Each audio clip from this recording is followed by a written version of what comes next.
నమస్తే అన్న, అందరికీ నమస్కారం. కువైట్లోని ఒక తల్లి మనం చూసుకుంటే ఆవేదన వ్యక్తం చేసింది.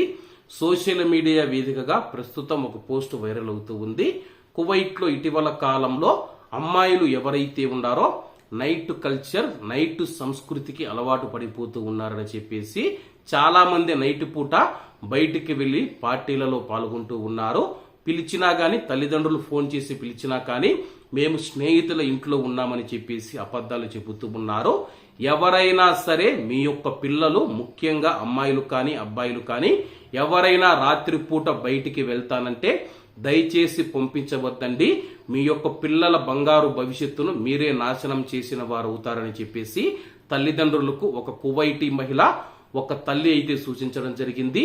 ఇటీవల తన యొక్క కూతుర్ని బయటికి పంపించాను, కానీ అతడి యొక్క స్నేహితుడు మనం చూసుకుంటే ఆ యొక్క అమ్మాయి పట్ల అసభ్యకరంగా ప్రవర్తించారు. ప్రస్తుతం కువైట్లో ఉన్న యువత ఎవరైతే ఉన్నారో అమ్మాయిలను లైంగికంగా వేధిస్తూ ఉన్నారని చెప్పేసి ఈ యొక్క విషయాన్ని గుర్తు పెట్టుకొని ఎవరైనా మీ ఇంట్లో ఉన్న అమ్మాయిలు, మీ కూతురు కావచ్చు, చెల్లెలు కావచ్చు, అక్క కావచ్చు, ఎవరైనా కావచ్చు, రాత్రిపూట్ల మేము స్నేహితుల ఇంటికి వెళుతూ ఉన్నామంటే దయచేసి పంపించవద్దండి. పంపించినారంటే కానీ ఆ పైన వచ్చే ఏవైతే దుష్ప్రభావాలు ఉన్నాయో వాటికి మీరు కూడా కారణమవుతారు.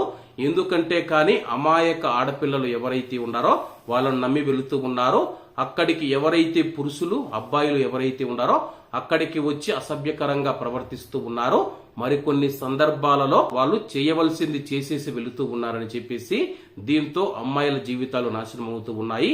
కొంతమంది తల్లిదండ్రులు పరువు కోసం కేసులు పెట్టకుండా అలాగే ఉంటూ ఉన్నారని చెప్పేసి కువైట్ సమాజంలో ఇది ఎక్కువైపోతూ ఉంది. ఇటువంటి దారుణాలు జరుగుతూ ఉన్నా సరే తల్లిదండ్రులు పరువు కోసం భయపడి కేసులు పెట్టడం లేదు. కేసులు పెడితే గాని తమ యొక్క అమ్మాయి పేరు బయటికి వస్తుంది, భవిష్యత్తు దెబ్బతింటూ ఉంది, పెళ్లి కాదని చెప్పేసి భావనలో ఉంటూ ఉన్నారని చెప్పేసి ఆవేదన వ్యక్తం చేసింది. మరి కువైట్ సమాజం ఏ విధంగా స్పందిస్తుందో వేచి చూడాల్సి ఉంది. మరి దీనిపైన మీ యొక్క అభిప్రాయం కామెంట్ రూపంలో తెలియజేయాలని కోరుకుంటూ అందరూ బాగుండాలి, ఎందులో మనం ఉండాలి. అందరికీ నమస్తే అన్న, జై హింద్.